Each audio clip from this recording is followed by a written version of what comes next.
সুপ্রিয় দর্শক, সবাইকে স্বাগত জানাচ্ছি মানসিক স্বাস্থ্য বিষয়ক অনুষ্ঠান মনোদর্পণ ভালো থাকুন দেখার জন্য। আগামী 10ই অক্টোবর বিশ্ব মানসিক স্বাস্থ্য দিবস। এই উপলক্ষে আজকে আমরা বিশেষ আয়োজন করেছি। এবারের প্রতিপাদ্য বিষয় mental health of older adults.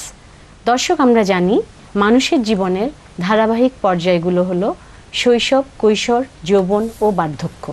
আজকে আমরা বয়োজ্যেষ্ঠ ও তাদের মানসিক স্বাস্থ্য নিয়ে আলোচনা করব। এই আলোচনায় অংশগ্রহণ করার জন্য আমাদের মাঝে উপস্থিত আছেন দুজন বিশেষজ্ঞ, সাইকোলজিস্ট মোহাম্মদ আতিক সোবহান ও ক্লিনিক্যাল সাইকোলজিস্ট মিজানুর রহমান খান। যে বিশ্বব্যাপী বয়োজ্যেষ্ঠদের বর্তমান অবস্থাটা কি একটু বলবে আমাদেরকে? ধন্যবাদ জাকি আপা আপনার প্রশ্নের জন্য। তো এই বিষয়ে আমি কিছু তথ্য উপস্থাপন করছি। যেমন 2012 সালে ইউএনএফপিএ যে তথ্য দিয়েছে সেটা হলো যে বর্তমানে সারা বিশ্বে 80 কোটির মতো বয়োজ্যেষ্ঠ লোক আছেন, এবং যেহেতু আমাদের চিকিৎসা ব্যবস্থা এবং উন্নত জীবনযাপন ব্যবস্থা ইত্যাদি কারণে দেখা গেছে যে এই সংখ্যা দিন দিন বেড়ে যাচ্ছে। কারণ হচ্ছে গিয়ে মারা যাওয়ার যে সম্ভাবনা সেটা কমে আসছে, এবং 2050 সাল নাগাদ বয়োজ্যেষ্ঠদের সংখ্যা 200 কোটির উপরে ছাড়িয়ে যাবে। এটা হলো একটা গবেষণা ফলাফল। এবং WHO 2012 সালে যে গবেষণা করেছে সেখানে দেখেছে যে কম এবং মধ্য আয়ের যে দেশগুলো আছে সেখানে বয়োবৃদ্ধদের সংখ্যা বেশি। এখন এর পিছনে অন্য একটা কারণ আছে, সেটা হলো যে জনসংখ্যা। যেহেতু জনসংখ্যা যত বেশি হবে তার মধ্যে বয়োবৃদ্ধদের সংখ্যা বেড়ে যাবে, সেটা একটা বিষয়। আর WHO যে রেফারেন্স পয়েন্ট ধরেছে সেটা কত বছর বয়সকে আমরা বয়োবৃদ্ধ বলবো, সেখানে এমনি গড় যেটা আছে যে 60 বছর বা তার ঊর্ধ্বে। তবে উচ্চ আয়ের দেশগুলোতে এই বয়সের এই সীমাবদ্ধ পয়েন্টটা হচ্ছে গিয়ে আপনার 65 বা তার ঊর্ধ্বে, এবং বাংলাদেশে এটা 68 বছর বা তার চেয়ে বেশি ধরা হয়েছে। এই যে বয়োজ্যেষ্ঠরা যাদের কথা আমরা বলছি আজকে, সাধারণত কি কি ধরনের মানসিক সমস্যায় ভোগেন?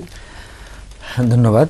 বয়োজ্যেষ্ঠদের আসলে মানসিক সমস্যা অনেক ধরনের হয়ে থাকে, তবে একটা ব্যাপার কিন্তু স্পষ্ট যে অ্যাডাল্ট এজে বা প্রাপ্তবয়স্ক আমরা যাদেরকে বলছি, যে তাদের মধ্যে যাদের মানসিক সমস্যা বেশি থাকে, এটা কিন্তু ট্রিটমেন্ট না করা হলে বয়োবৃদ্ধদের মধ্যে আস্তে আস্তে বাড়তে থাকে।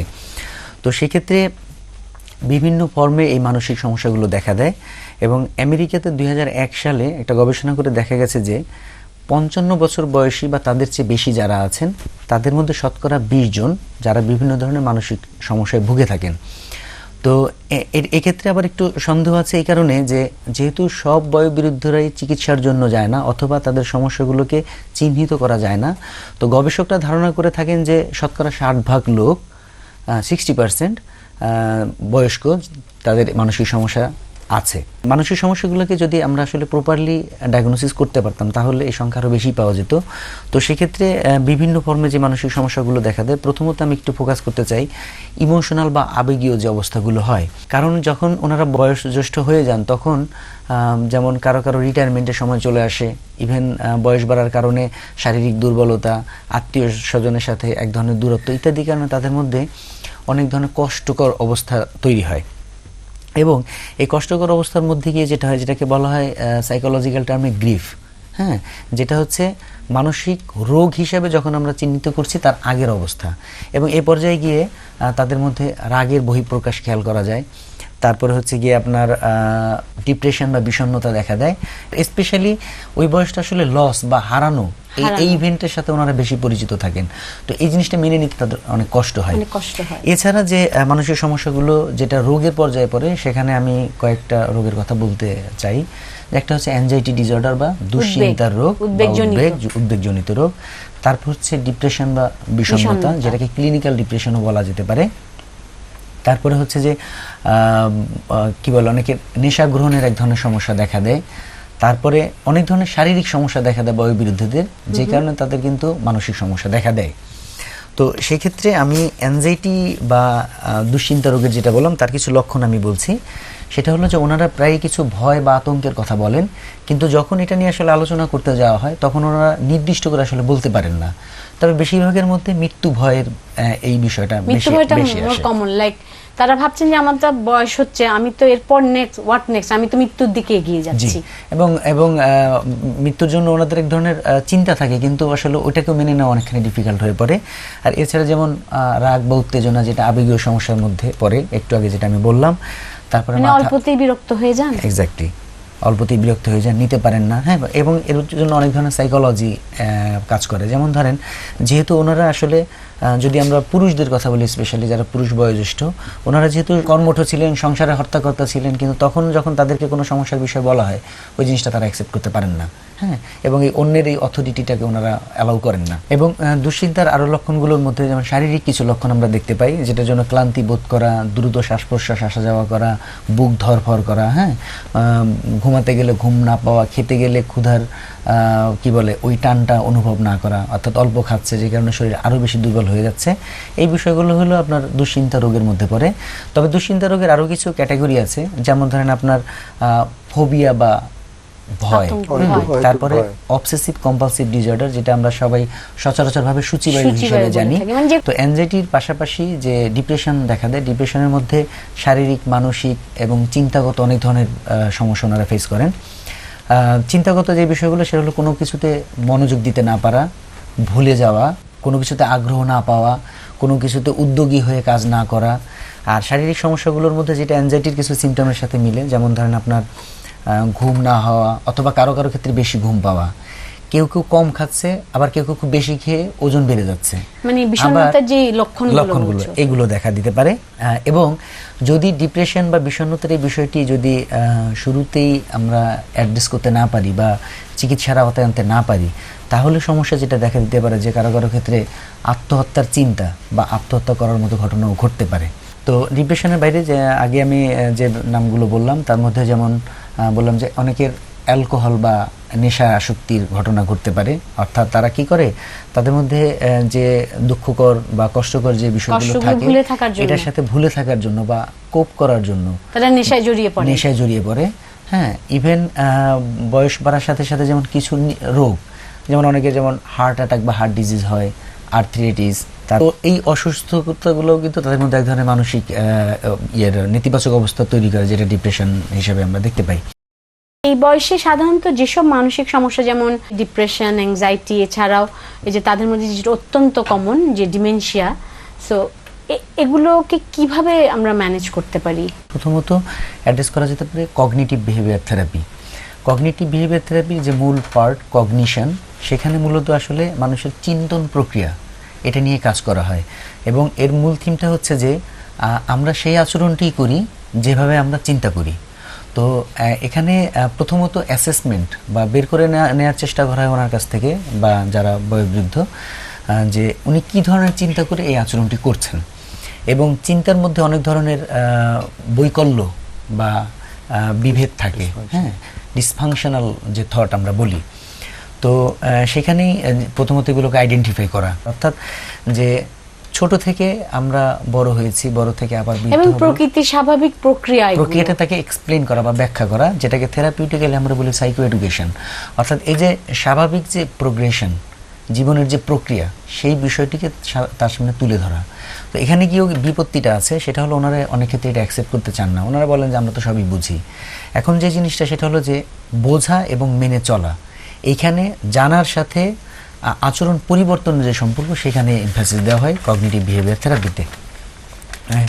এছাড়া যেমন ধরেন ওনারা যেহেতু শারীরিকভাবে অনেক ধরনের সমস্যা ফেস করেন, সেটার জন্য রিল্যাক্সেশন থেরাপি দেওয়া যেতে পারে। অর্থাৎ শরীর এবং মন শিথিল করানোর জন্য বা রিল্যাক্স করানোর জন্য কিছু কৌশল আছে, সেই বিষয়গুলো তাদেরকে দেওয়া যেতে পারে। তারপরে যেমন কোনো প্রিয়জন কেউ চলে গেলে বা হারিয়ে গেলে, সেখানেও মানিয়ে নেওয়ার যে কৌশল, অর্থাৎ কোপিং, এবং সোশ্যাল সাপোর্ট এবং ফ্যামিলি সাপোর্টকে আরও বেশি জোরদার করা। যেমন ধরেন আতিক ভাই যেটা বলছিলেন যে মহিলা এবং পুরুষদের মধ্যে পার্থক্য, যদিও বৃদ্ধ বয়সে পুরুষদের তুলনায় মহিলাদের মধ্যে ডিপ্রেশন বেশি লক্ষ্য করা যায়, তবে মহিলাদের সোশ্যাল নেটওয়ার্ক, যেমন ছেলে মেয়ে বা আত্মীয় স্বজন বা আশেপাশের মানুষের সাথে তাদের যোগাযোগটা খুব জোরালো থাকে। সেই কারণে বয়োবৃদ্ধ অবস্থায় তাদের ক্রাইসিস বা সংকটগুলোকে তারা অনেকখানি মোকাবেলা করতে পারেন, যেটা পুরুষরা পারেন না। তো সেই জন্য তাদের থেরাপির একটা অংশ হিসেবে ফ্যামিলি সাপোর্টকে আরও বেশি বাড়ানো, ইভেন দেশে অন্যদের সাথে কমিউনিকেটিভ স্কিল বাড়াতে পারে। এটার জন্য আমাদের বিভিন্ন ধরনের টেকনিক আছে, অ্যাসার্টিভনেস স্কিল আছে। যেটা হয় যে বেশিরভাগ ক্ষেত্রে আমরা হয় কি যে একটা টাইপ দিয়ে ফেলি, একটা লেভেল দিয়ে ফেলি, আরে বুড়া মানুষ, উনি আর কি বোঝে, উনি আর কি করবে, উনি কেন এরকম করে না। কিন্তু আসলে বোঝা উচিত যে আসলে ওটাই তার এই বয়সের সমস্যা। তো সেক্ষেত্রে এই আন্ডারস্ট্যান্ডিং, এই বোধটা নিয়ে যদি আমরা ফ্যামিলি মেম্বাররা তাদেরকে সাপোর্ট দিতে পারি তাহলে কিন্তু অনেকখানি প্রোগ্রেস করানো সম্ভব। এবং আরও একটা ব্যাপার কি জানেন, যে যেটা সাইকোলজিক্যালি বা ট্রিটমেন্ট অ্যাপ্রোচে বলা হয় যে ম্যাল ট্রিটমেন্টের ক্ষেত্রে যেটা হয় যে আমরা আসলে আমাদের এই বয়োজ্যেষ্ঠদের সাথে সদ্ব্যবহার করি না। ইভেন সেটা ঘরেও বলো, সেটা হসপিটালেও তাদেরকে নেওয়া হয়, সেখানেও কিন্তু আসলে বয়স্কদেরকে খুব একটা গুরুত্ব দেওয়া হয় না। এই কারণে যেটা হয় যে যেহেতু তাদেরকে আমরা প্রপারলি অ্যাড্রেস করি না, তখন কিন্তু অনেক কষ্টের কথা, অনেক খারাপ লাগার কথা, অনেক সমস্যার কথা ওনারা বলতে সাহস পায় না বা ভয় পায়। কারণ তাদের মধ্যে একটা ভয় থাকে যে যেহেতু সে আর এখন উপার্জনক্ষম ব্যক্তি না, সে ফাংশনালি অ্যাক্টিভ না, সেই কারণে অন্যের উপর নির্ভরশীল। তো সুতরাং যদি বেশি কিছু প্রকাশ করি আমাকে যদি আবার ফ্যামিলি থেকে বিতাড়িত করে দেয়। যেমন একটা ধারণা, খুব প্রচলিত ধারণা যে বয়স হয়ে গেছে, হসপিটালে গেলে ডাক্তার ভাবে যে ওর তো বয়স হয়ে গেছে, ওইগুলো তো হবেই, ওল্ড এজ কমপ্লিকেশন, সেইভাবে আসলে কিন্তু গুরুত্ব দেওয়া হচ্ছে। এই যে নেগলিজেন্সি, এই মেল ট্রিটমেন্টটা এটা থেকেই কি মেল ট্রিটমেন্টটা আসছে, এটা আমাদের ঠিক করতে হবে। পাশাপাশি হলো মেডিকেশনের যে বিষয়, যেমন ধরেন বিদেশে কিন্তু বয়োজ্যেষ্ঠদের জন্য ট্রিটমেন্ট স্কিম থাকে, ওখানে সরকারিভাবেই বা রাষ্ট্রীয়ভাবেই তাদের খোঁজ খবর নেওয়া হয় এবং ট্রিটমেন্টের জন্য তাদেরকে ট্রিটমেন্ট সিকার গ্রুপ আছে। আমাদের দেশে কিন্তু সেটা নেই। সেই ক্ষেত্রে ফ্যামিলি মেম্বারদেরকে রেডি করা, যাতে তাদের প্রপার ট্রিটমেন্টের জন্য তারা অন্তত মেডিকেল ভিজিটটা করে। সেটা করলে যেটা হবে, যদি আমরা ডিপ্রেশন ম্যানেজমেন্টের কথাই বলি, আমরা শারীরিক অন্য কোনো সমস্যার ম্যানেজমেন্টের কথাই বলি, যদি তাদের প্রপার ট্রিটমেন্টের মধ্যে আনা যায় তাহলে অবশ্যই ওনারা মানসিকভাবে এবং শারীরিকভাবে ভালো থাকবে, যেটার সম্মিলিত ইফেক্ট হচ্ছে যে ওনারা অনেকখানি সাহস পাবেন এবং ভালো ফিল করবেন। সেটাই কিন্তু আমাদের বয়োবৃদ্ধদের ক্ষেত্রে আমরা যে বার্ডেন মনে করি, এই বার্ডেনটা কিন্তু কমিয়ে নিয়ে আসা হবে। এক্ষেত্রে কিন্তু রাষ্ট্রেরও ভূমিকা আছে। যেমন ধরেন রাষ্ট্রীয়ভাবে কোনো কোনো দেশে এখন কিন্তু বয়োজ্যেষ্ঠদের যে অবসরের সময় সেটা বাড়িয়ে দেওয়া হয়েছে, তার মানে ফাংশনালিটি বেড়ে গেল। আমাদের দেশে এটা একটা ভালো উদ্যোগ। এবং এমনও ব্যবস্থা থাকে যে রিটায়ারমেন্টের পরে তাদেরকে অন্য কোনো কাজে, অর্থাৎ আগে ফুল ফ্লেজের জবগুলোতে তারা যেভাবে পার্টিসিপেট করতো সেভাবে না দিয়ে হয়তো অল্প সংখ্যক বা অল্প পরিসরে তাদের মধ্যে কাজের মধ্যে এঙ্গেজ রাখা এবং সম্মানের ব্যবস্থা রাখা, যাতে তারা ওইখান থেকে তাদের কি বলে একটা সম্মানই পায়, যেটা তাকে তার ডিগনিটিটাকে বাড়াবে, একই সাথে ওটা একটা ফাইন্যান্সিয়াল সাপোর্ট হবে, যেটার জন্য সহসাই অন্যদের উপর তাকে ডিপেন্ড করতে হবে না। এই বিষয়গুলো আসলে অ্যাড্রেস করা যায়। ধন্যবাদ মিজান। প্রিয় দর্শক, বিশ্বের সকল বয়োজ্যেষ্ঠদের প্রতি অনেক শ্রদ্ধা জানিয়ে আজকের অনুষ্ঠান এখানেই শেষ করছি। দেখা হবে আগামী মাসের প্রথম শুক্রবার একই সময়। অনেক ভালো থাকবেন, সুস্থ থাকবেন, সুন্দর থাকবেন সব সময়। আল্লাহ হাফেজ।